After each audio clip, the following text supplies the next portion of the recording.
Hello friends, welcome all in the second part of chapter number 7 permutation combination ક્રમચય સંચય. Last session ની અંદર આપણે chapter ની શરૂઆત કરી, કેટલાક થિયોરિટિકલ પોઈન્ટ જોયા અને સ્વાધ્યાયની શરૂઆત કરી. સો આજે આપણે એને આગળ કન્ટિન્યુ કરીએ. ઓકે, સો લાસ્ટમાં આપણે 4 દાખલા સુધી કમ્પ્લીટ કરેલું. સો ક્વેશ્ચન નંબર 5 થી શરૂઆત કરીએ. બહુ સિમ્પલ દાખલો છે, તમે ઓલરેડી આ તમારા લોઅર સ્ટાન્ડર્ડમાં આને તમે સોલ્વ કરીને આવ્યા છો. ક્વેશ્ચન છે કે એક સિક્કાને 3 વખત ઉછાળવામાં આવે છે, પરિણામ નોંધવામાં આવે છે તો કેટલા શક્ય પરિણામ હશે. હવે સીધી વસ્તુ છે કે સિક્કાને ઉછાળતા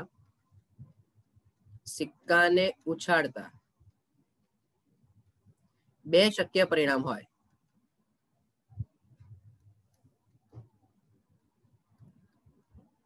રાઈટ? કયા કયા? હેડ અથવા તો ટેલ. તો જો હવે તમે 3 વખત સિક્કાને ઉછાળો છો, કે આ પહેલી વખત, આ બીજી વખત ને આ ત્રીજી વખત, રાઈટ? સો દરેક વખતે હેડ અથવા તો ટેલ, હેડ અથવા તો ટેલ્સ, હેડ અથવા તો ટેલ, એટલે કે પહેલી વખત 2 પરિણામ, બીજી વખત 2 પરિણામ અને ત્રીજી વખત 2 પરિણામ. તો એનો મીનિંગ કે કુલ પરિણામ કેટલા થવાના તમારા? 2 ગુણ્યા 2 ગુણ્યા 2 એટલે કે કમ્પલસરી 8 પરિણામ થશે. અને આવું તમે ઓલરેડી મારા ખ્યાલ પ્રમાણે સંભાવના જ્યારે ભણેલા હતા તમે તમારા 10મા ધોરણની અંદર, એમાં આના વિશે ચર્ચા કરી જ ગયા હતા. ધારો કે 8 પરિણામ બતાવવા બી હોય તો HHH, HHT, HTH, THH, sorry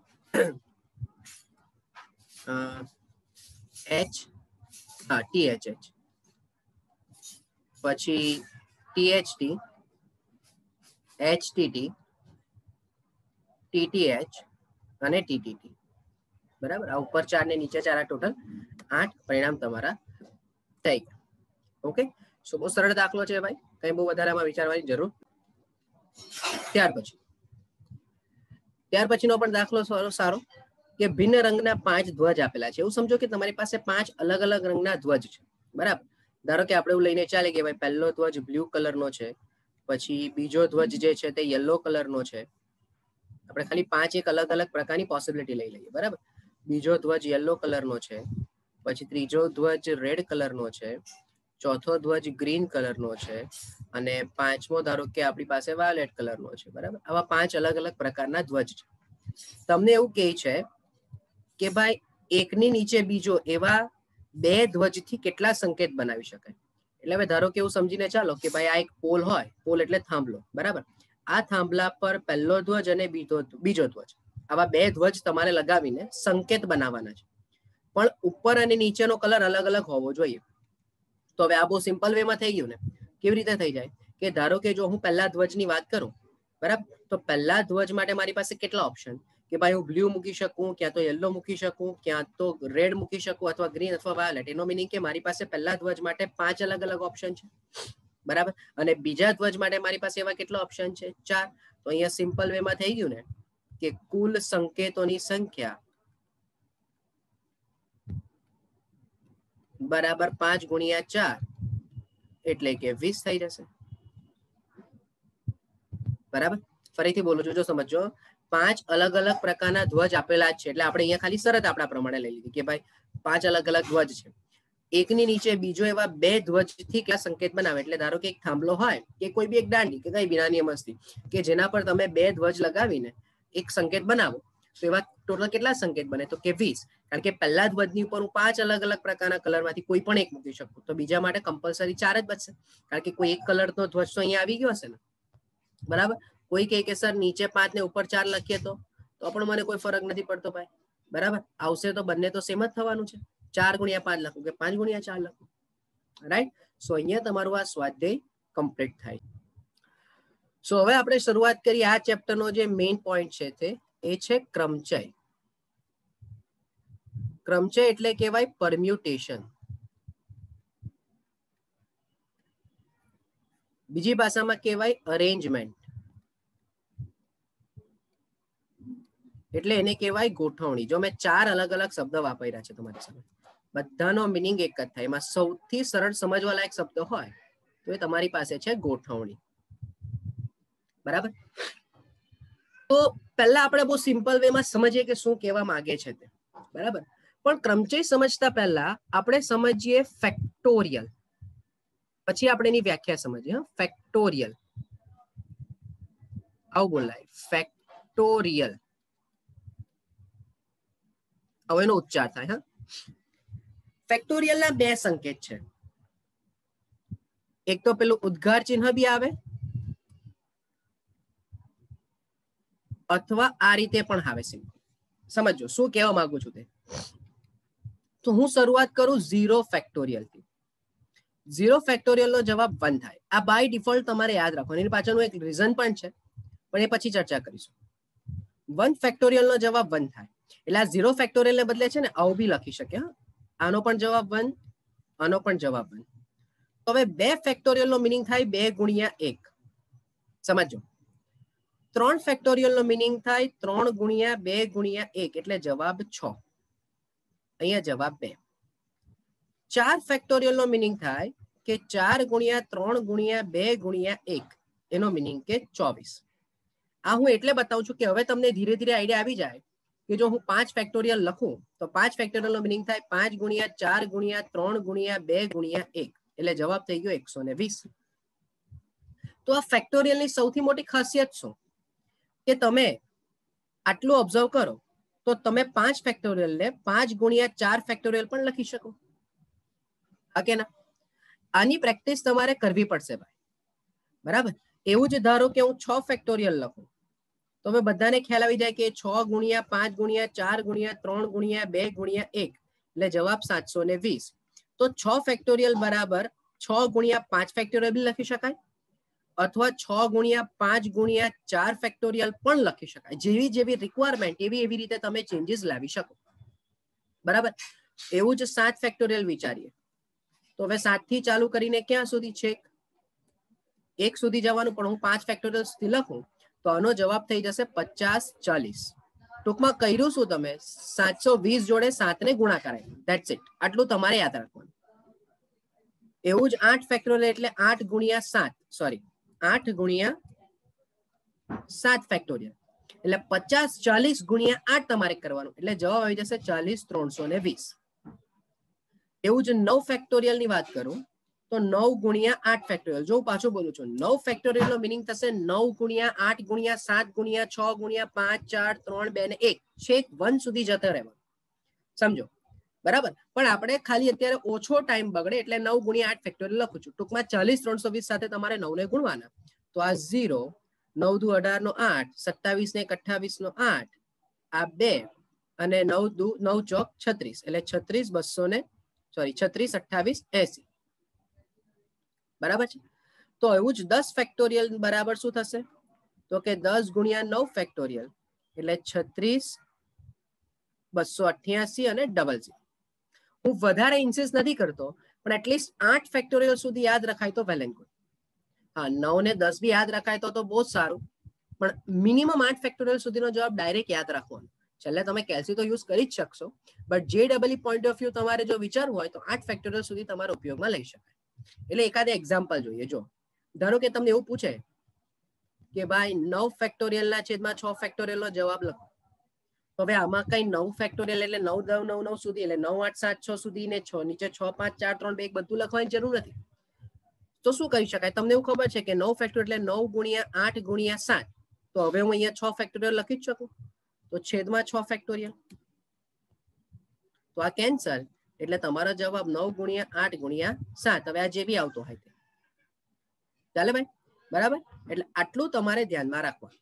એટલે આનો જવાબ આવશે 504. તો વ્યાપક રીતે તમને શું ખબર પડે કે જો વ્યાપક રીતે હું n ફેક્ટોરિયલ બોલતો હોઉં તો ઓબ્ઝર્વ કરો કે જેટલા પણ ફેક્ટોરિયલ તમે વાત કરી, ધારો કે 6 ફેક્ટોરિયલ ની વાત કરી તો 6 થી ચાલુ કરીને ક્રમશઃ એક એક સંખ્યા ઘટતી જાય છે. તો જો હું n ફેક્ટોરિયલ ની વાત કરું તો n, પછી n-1, પછી n-2, પછી n-3, dot dot dot up to છેલ્લે સંખ્યા 3 2 અને 1 જ આવશે. હવે સવાલ ઉભો એ થાય કે સર 3 2 ને 1 કેમ? તો ભાઈ તું વિચાર, તું 10 ફેક્ટોરિયલ બી લખ તો 10 થી તે સંખ્યા એક એક ઘટાડવાની ચાલુ કરી તો 10 પછી 9, 9 પછી 8, 8 પછી 7, 7 પછી 6, 6 પછી 5, ઘટતા ઘટતા કમ્પલસરી છેલ્લી 3 સંખ્યા તો 3, 2 ને 1 જ આવશે. હવે સવાલ એ થાય કે સર બધામાંથી એક એક ઘટાડ્યું ને, હે કે નહીં? ધારો કે તે 6 લખ્યું તો 6 ઓછા 1 લખ્યું, 6 ઓછા 2 લખ્યું, 6 ઓછા 3 લખ્યું, 6 ઓછા 4 લખશે, પછી 6 ઓછા 5 લખશે, પછી આ 6 ઓછા 6 તો 0 થઈ ગયો. પણ ભાઈ એ 0 નહીં થાય, એની આગળ ફેક્ટોરિયલ આવે. તમે જ્યાં પણ અટકશો તેની આગળ ફેક્ટોરિયલ મૂકવું પડશે. જેમ કે આ 9 લખ્યું, 9 ફેક્ટોરિયલ, 9 ફેક્ટોરિયલ બરાબર આપણે શું લખ્યું? 9 ગુણ્યા 8 ફેક્ટોરિયલ લખ્યું. ટૂંકમાં આને શું કહેવાય? 9 into 9 - 1 ને પછી ફેક્ટોરિયલ. જો અહીંયા ફેક્ટોરિયલ નથી લખવું, કોઈ કહે કે સર 9 - 2 ફેક્ટોરિયલ તો બી ચાલે. કોઈ કહે કે ના તું 9 - 3 પછી ફેક્ટોરિયલ લખ તો પણ મને વાંધો નહીં. પણ જો 9 ફેક્ટોરિયલ છે તો 9 પછી એક એક કિંમત ઘટાડતા ઘટાડતા જ્યાં પણ તમારે અટકવું છે એના પછી કમ્પલસરી ફેક્ટોરિયલ આવશે જ આવશે. એટલે જો તમે 6 થી ચાલુ કરીને છેક સુધી ગયા તો 6 - 6 પછી ફેક્ટોરિયલ મૂકવું જ પડે. એટલે 0 ફેક્ટોરિયલ થાય. મેં ઓલરેડી ડિફાઇન કરી આપ્યું છે કે 0 ફેક્ટોરિયલ એટલે શું છે? 1 છે જ. તો સર નેગેટિવમાં પોસિબલ છે? તો કે ના, ફેક્ટોરિયલ માત્ર ને માત્ર પ્રાકૃતિક સંખ્યા પર જ આધારિત છે. આમાં કોઈ પણ પ્રકારની ઋણ સંખ્યા પિક્ચરમાં આવશે નહીં. બરાબર? સૌથી પહેલા તો તમારે આ ફેક્ટોરિયલની વાર્તા સમજવી પડે. એનું કારણ કે જેવું હવે આપણે ક્રમચયની વાત કરીશું, બહુ ધ્યાનથી સમજો. ક્રમચય, હવે હું એની વ્યાખ્યા લખું ને પછી સમજાવીશ કે એમાં ફેક્ટોરિયલનો ઉપયોગ શું આવ્યો. તો જો ધ્યાનથી સમજીએ, ક્રમચય. તો ક્રમચયનો મીનિંગ એવો થયો કે n ભિન્ન વસ્તુઓની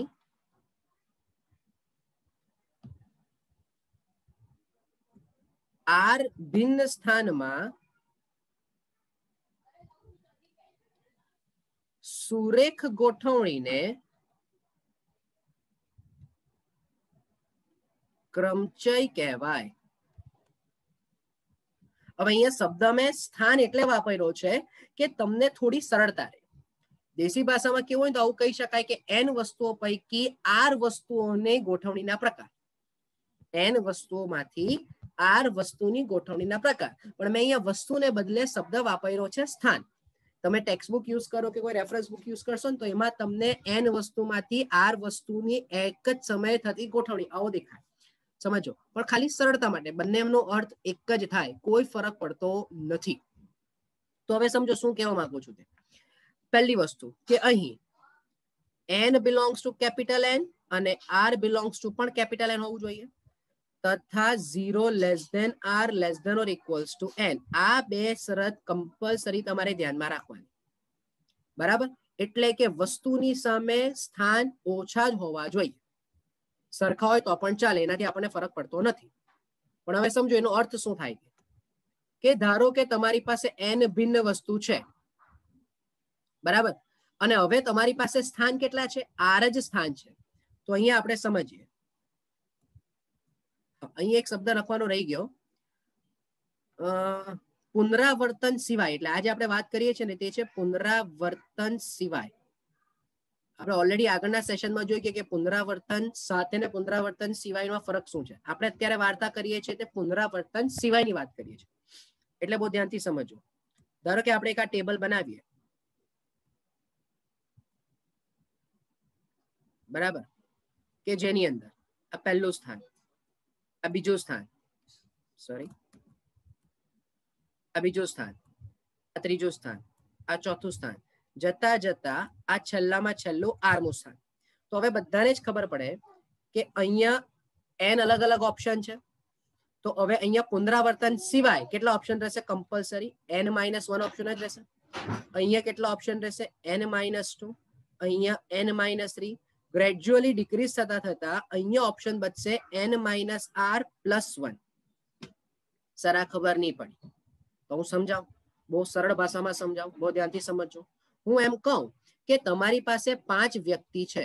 ચાલો ધ્યાનથી સમજો. હા, 5 વ્યક્તિ અને 3 જ ખુરશી છે. 3 ખુરશી. તો હવે સવાલ મેં એવો પૂછ્યો કે 5 વ્યક્તિઓની 3 ખુરશીમાં ગોઠવણી શોધી આપ મને. એટલે કે તારી પાસે જો 5 વ્યક્તિ છે A B C D E તો તું આ 5 વ્યક્તિને અલગ અલગ રીતે 3 ખુરશીઓમાં કેવી રીતે બેસાડી શકે?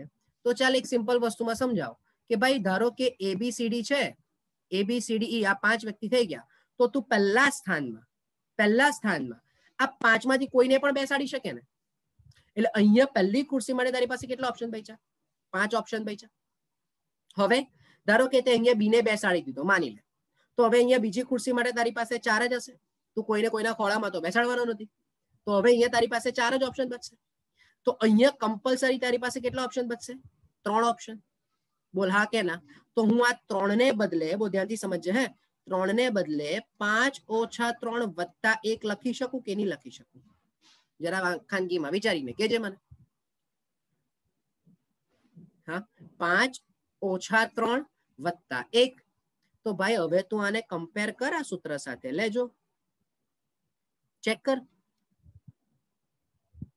n બરાબર 5 વ્યક્તિ હતા, r બરાબર 3 સ્થાન હતા, વત્તા 1. આ તો તારી પાસે ચોક્કસ સંખ્યા છે ને 5 અને 3, એટલે માટે તને એવું ખબર પડી કે 5 ગુણ્યા 4 ગુણ્યા 3 જ છે.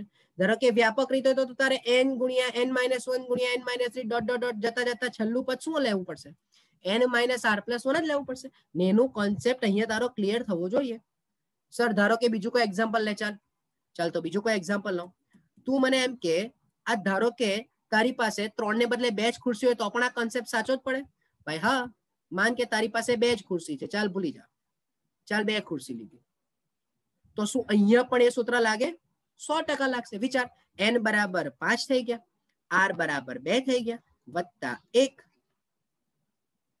તો પણ n - r વત્તા 1 જ સૂત્ર લાગ્યું ભાઈ. ઓકે, સો હોપ કે આ પોઈન્ટ તમારો ક્લિયર થયો હોય. કેમ મેં અહીંયા n - r+1 વ્યાપક રીતે લખ્યું? હવે અત્યારે આપણે 3 ને એઝ ઇટ ઇઝ રાખી લઈએ. હા, ધ્યાનથી સમજો. હવે હું સૂત્ર ડિરાઈવ કરું છું, બહુ ધ્યાનથી, ને એમાં આપણે ફેક્ટોરિયલ ને પિક્ચરમાં લાવીશું. તો સર મને એવું ખબર તો પડી કે ભાઈ આનો જવાબ n, n-1, n-2, n-3 dot dot જતા જતા n - r+1 જ આવ્યો. ચાલ સાચી વસ્તુ થાય. તો હવે આવો જ જવાબ યાદ રાખવાનો? તો કે ના. હવે જો હું 2 વસ્તુ સમજાવું, એક્ઝામ્પલ બી સમજાવું ને એના પર આપણે થિયરી ડિરાઈવ કરીએ. અચ્છા, તો એવું અહીંયા 5 ગુણ્યા 4 ગુણ્યા 3 થઈ ગયું. ઓકે સર ઉભો રહે, હું એમ કહું કે તું ઉપર નીચે 2 ફેક્ટોરિયલ વડે ગુણાકાર ભાગાકાર આપ. બોલ હા કે ના? ચાલ આપ્યું. તો હવે આ 2 શું થઈ ગયું? 2 એટલે તારી પાસે થઈ ગયું 5 ઓછા 3, અને 5 ઓછા 3 એટલે વ્યાપક રીતે n - r કહેવાય કે નહીં?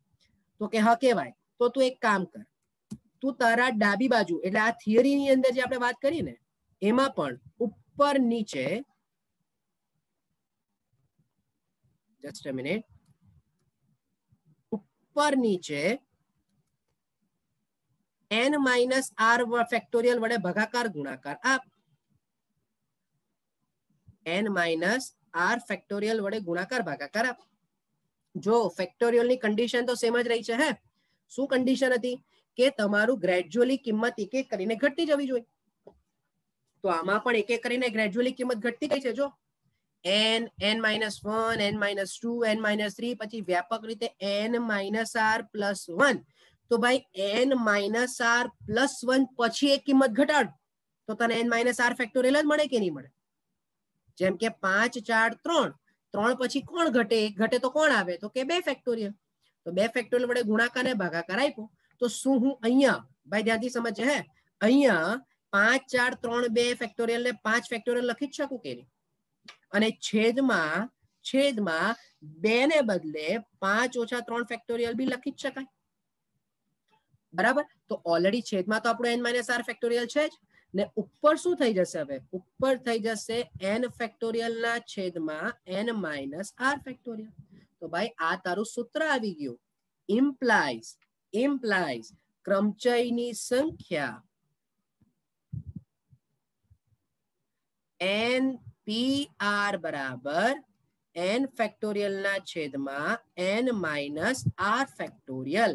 આ ભાઈ તારું સૂત્ર આવી ગયું. npr સમજો, હા, npr લખ્યું છે એટલે કે n પરમ્યુટેશન r, n પછી મોટો p અને r. બરાબર? એટલે અહીંયા ધારો કે જો હું વ્યવસ્થિત રીતે લખી દઉં પાછું તમારી સમજણ માટે. જસ્ટ અ મિનિટ, આવું છે NPR. એટલે ઘણી વખત ઉપર N પછી P ને નીચે R પણ લખાય, અથવા N P અને R પણ લખાય. બરાબર. મેં અહીંયા આખું તમને કન્સેપ્ચ્યુઅલ સમજાવ્યું કે કઈ રીતે સૂત્ર ડિરાઈવ થયું. હા, એટલે હવે ધારો કે તમને કોઈ એવો સવાલ પૂછે, બહુ ધ્યાનથી સમજજો. હા, ધારો કે તમને કોઈ એવો સવાલ પૂછે, જસ્ટ અ મિનિટ, આપણે આ જરાક રિમૂવ કરી દઈએ. ધારો કે તમને કોઈ એવો સવાલ પૂછે કે તું મને 8p3 નું સૂત્ર શોધીને આપ, તો હવે તમારા મગજમાં શું બેલ વાગવો જોઈએ?